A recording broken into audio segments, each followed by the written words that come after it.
Honorable SHO Sarsawa, Reverend Father Mr. Principal, respected teachers, sisters from Shantidham, my family members, teachers and my very dear friends, a very, very warm morning to all of you. I am Shreya Singhal, a former student, 2014 batch pass out of this very academy. It is indeed a matter of great honor for me to stand here today, 7 years later, at the school investiture ceremony. At the very outset, I would like to thank Sister Principal for inviting me to this occasion. Thank you, Sister. I would also like to take a moment to extend my heartiest congratulations to all the incoming office holders, the captains and the vice captains. You all have been selected as the leaders for your respective houses. This leadership position comes with great respect as well as recognition. However, as wise men say, great power comes with great responsibility.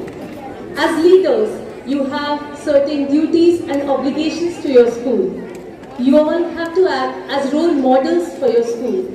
You have to set positive examples for everyone to emulate. It is upon you to imbibe in your colleagues and juniors a sense of sportsmanship as well as integrity.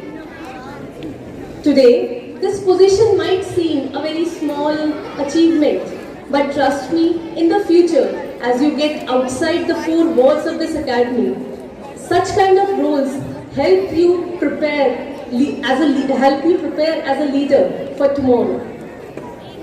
So please ensure that you do justice to the job and to the role entrusted to you, and always strive towards excellence. I am very sure that under your able leadership, our school will reach greater heights. Just a random thought, I would like to take the liberty to share it with all of you. As I was watching the investiture ceremony, I noticed that even this was a norm when I was as a student, that the female students used to be nominated as the vice captains, whereas the male students used to be nominated as captains. I just felt that it does not fit well with the progressive values of our institution.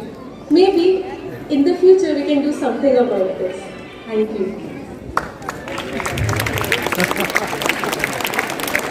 Anyway, today is a very nostalgic moment for me. Many of my old teachers will remember how I used to jump at every occasion to do the anchoring. Of course, I was not as good as you people, but it was a decent performance. Today, as I witness your beautiful performances, full of confidence, full of grace, I remember my days, the good old days, and now with great pride. As many of you might know, I am a pure St. Marian product. Right from LKG to class 12, I spent more than half of my present life in this institution on these very grounds. So it won't be an exaggeration to say that whatever I am today, whatever bit I have been able to achieve this day, a huge, huge credit goes to this academy.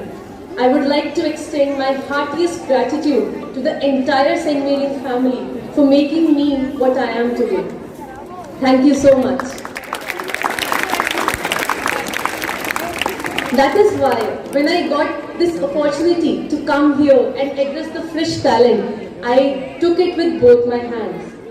Today, I stand here not just as a senior and your alumni, but also as an elder sister.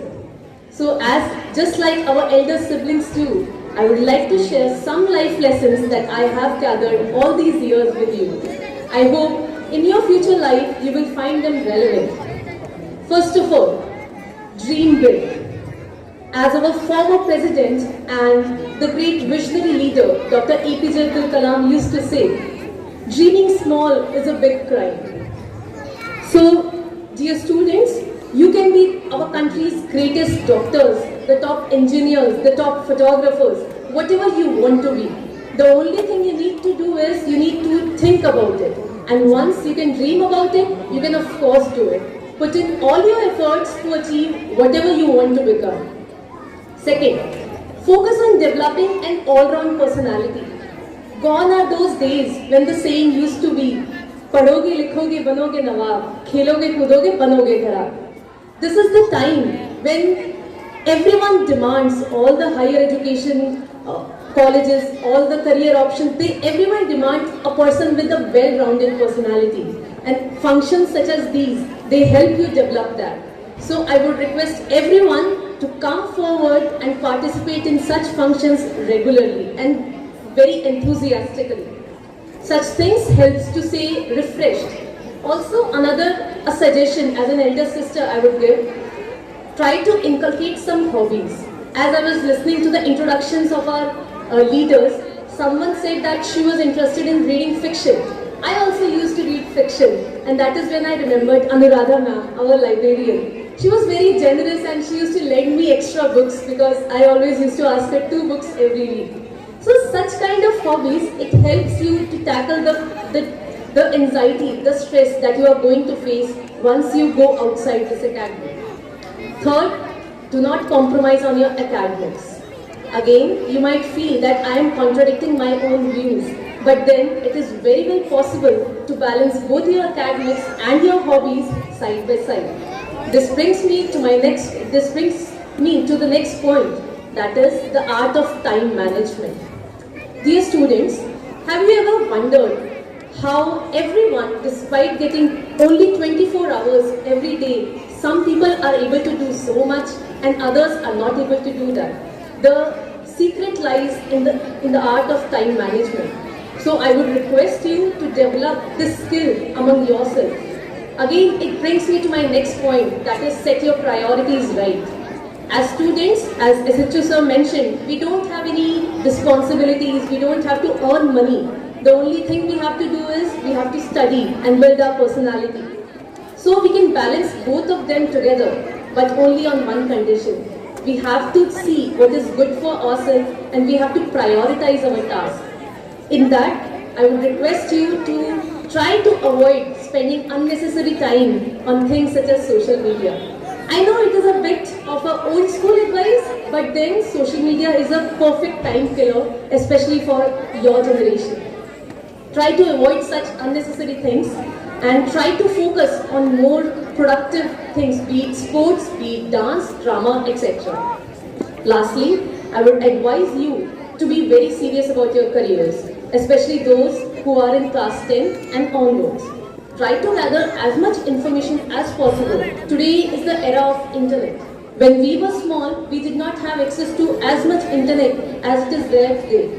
So I would advise you to take a conscious decision about your career, consult your seniors, consult your teachers, and make the best possible choice for yourself. Please do not follow the herd mentality of going into engineering, going into medical field without taking a perspective about how you can do it in it. At the end, I would like to congratulate the entire management for doing fantabulous work in terms of infrastructure, in terms of quality, in terms of developing the personality and skills of the students.